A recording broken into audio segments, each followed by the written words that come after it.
The South African Democratic Teachers Union has resolved to accept government's 3% wage increase offer in the public service wage talks. I'm now joined by Xolani Fakude, who's SADTU's head of secretariat.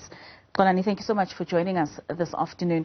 Now, in September of this year, the SADTU spokesperson, Lisiba Tabakhale, called on all public sector unions to unite in rejecting the 3% offer. Why did SADTU accept it? Thank you very much, Kahe. So first, let me greet you. Let me greet the viewers as well. The question is, why did SADTU accept it? But firstly, we must also correct the narrative. The narrative that we're accepting a 3% increment. No, what we're accepting, by the way, Kahe, we're accepting a 3% cost of living adjustment, so your COLA. So that's what I accept, the baseline being 3%. Okay. And then we're also accepting the 1,000 rands non-pensionable gratuity, which also workers are going to be due for. We are also accepting the 1.5% pay progression.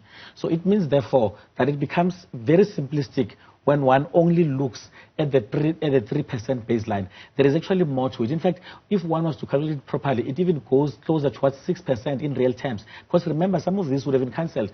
For instance, when we talk about the 1,000 rands non-taxable gratuity, it would have been cancelled upon the signing of a new agreement. So ourselves, as organized labor, we then push towards us actually reinstating it.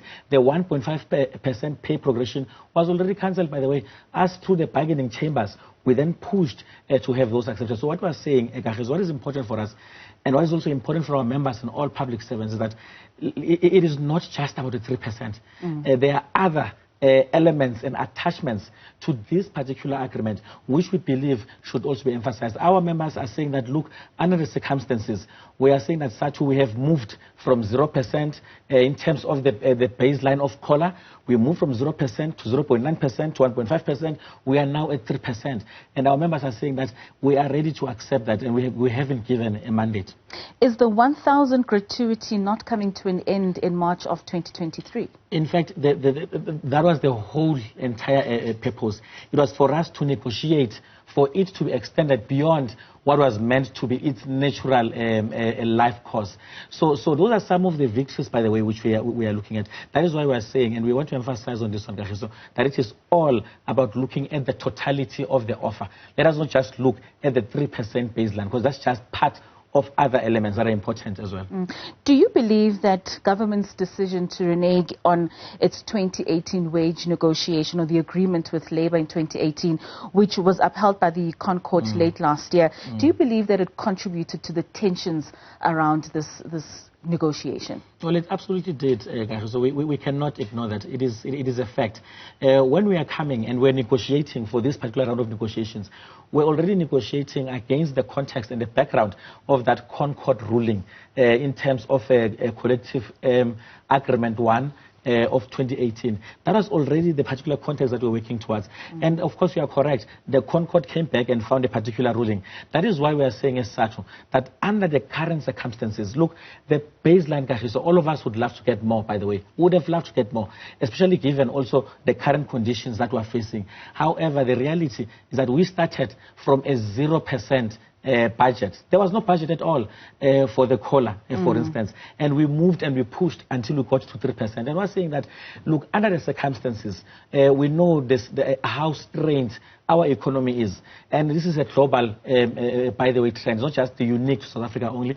And we're saying that we find this as an acceptable offer at this point in time.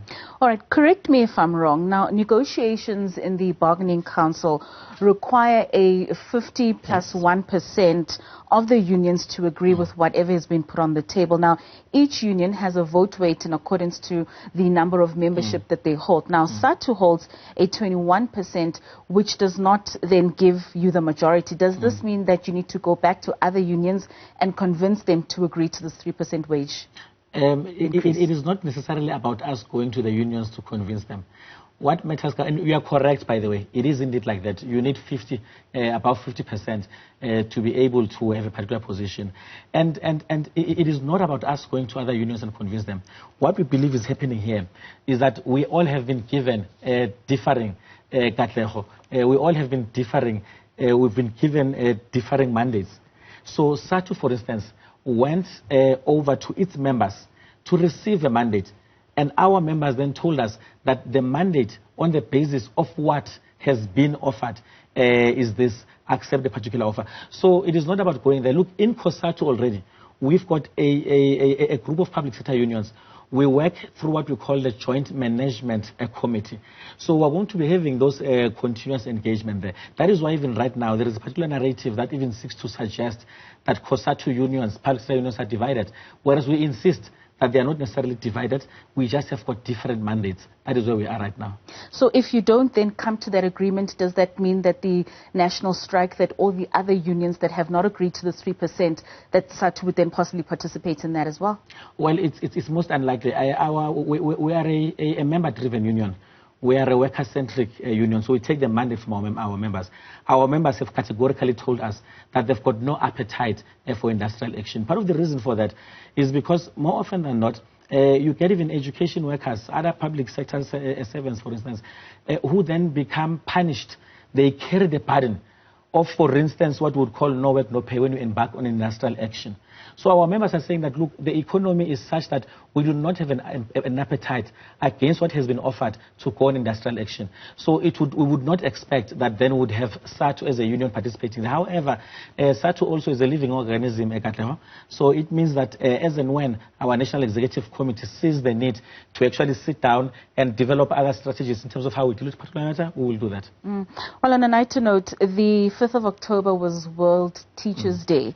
How important is it to raise awareness and understanding with regards to the contribution that teachers bring in educating and developing young ones across the globe?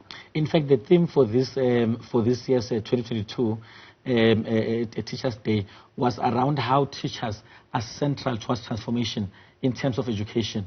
And it is also our view as a union that teachers indeed do remain central. However, what is important is that when we look at the conditions, broad conditions of education workers, it is important that we look at how we address education matters in a collaborative manner, which means that it is all about the societal responsibility that we see it to be. For instance, let me also take this opportunity to say that as SADTU, one of our biggest concerns right now is the violence that teachers get exposed to in the school. You see it's all over social media.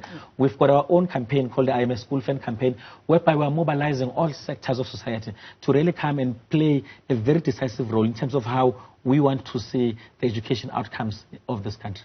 All right. Xolani Fakude, the head of secretariat for SADTU, thank you so much for joining us this afternoon and for your inputs. Thank you, and thank you for the opportunity.